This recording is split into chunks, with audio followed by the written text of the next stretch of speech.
Louvado seja nosso Senhor Jesus Cristo. Querido povo de Deus, homilia diária, quinta-feira, 21ª semana do Tempo Comum.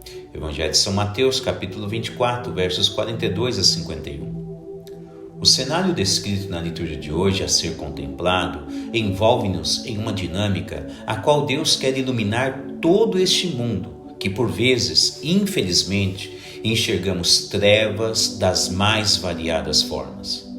A treva da corrupção enganadora, sobretudo em esferas governamentais.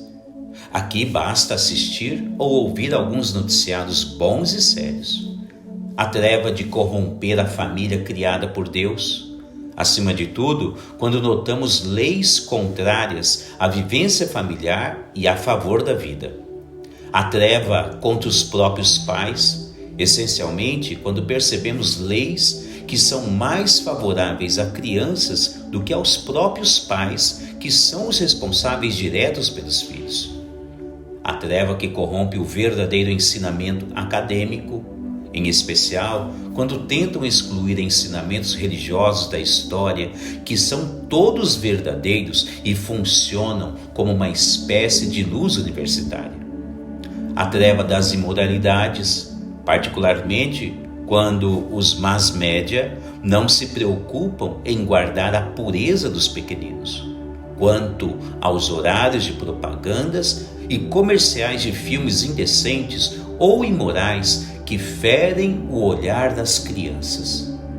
A treva do egoísmo e desejo de poder, basicamente quando as guerras totalmente sem justificativas produzem mortes e desestabilidades sociais. A treva da fome, sobretudo na vida de muitas pessoas que não têm o mínimo ou que não têm com o que se alimentar no seu dia a dia. Enfim, diante de cenários conturbados como estes citados, poderia citar mais ainda. Então Deus quer se comunicar com cada pessoa na terra, a fim de que recebam lampejos de luzes em suas vidas, a fim de saberem exatamente como lidar e o que fazer em cada uma dessas situações, a qual parece querer envolver principalmente as famílias, jovens e crianças nos caminhos de perdição. Por razões como estas e outras além destas, é que Deus chama os seus filhos a serem sal da terra e luz do mundo. Veja uma citação de São Mateus. Vós sois o sal da terra. Se o sal perde o sabor, com que lhe será restituído o sabor? Para nada mais serve senão para ser lançado fora e calcado pelos homens. Mateus 5,13. Realmente, neste mundo que por vezes vemos e presenciamos muitos erros de desigualdades, então Deus quer contar com seus filhos, com o objetivo específico de serem luz no mundo. Na prática, como isso pode acontecer?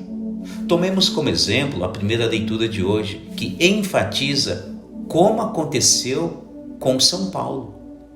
Após escutar o chamado de Deus em sua vida, Deus fez dele uma luz para todas as nações, cumulando de bênçãos de toda sorte e tipos. Por isso, é fácil vê-lo motivando de forma exemplar todos aqueles que estão à sua volta. Ele ensina aos seus, dizendo que o que Deus fez na vida dele pode ser feito na vida de todos que desejarem ser luz neste mundo. Então, devem todos buscar viver na santidade. Sem dúvida, esta é uma forma exímia de se tornar uma pessoa vigilante quanto às possíveis armadilhas existentes neste mundo. É simples de compreender. À medida que cada pessoa se dedica a ser uma fonte de luz na vida do seu semelhante, tal pessoa se torna cada vez mais prudente em relação à sua própria conduta familiar e cristã. Não é isto que Jesus orienta no Evangelho? Chama-nos a atenção a forma acachapante que Jesus alerta sobre a sua segunda volta, a parousia.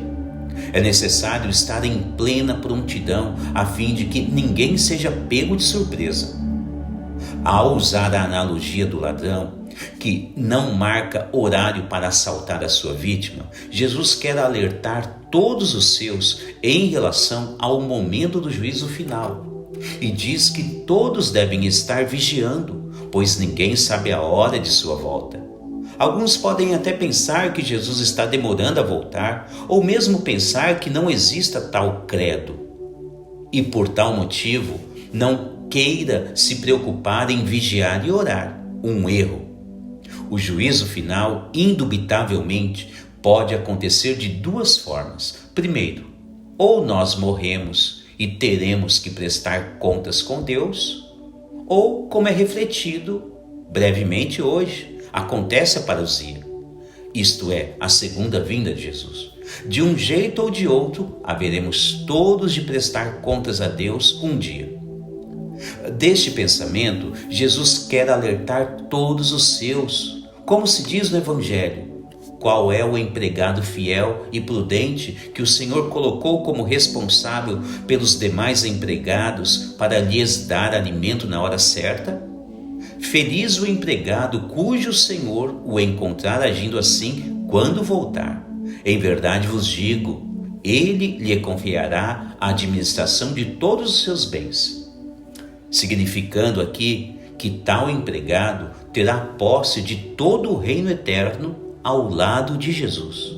Seja você luz na vida do seu semelhante e não trevas.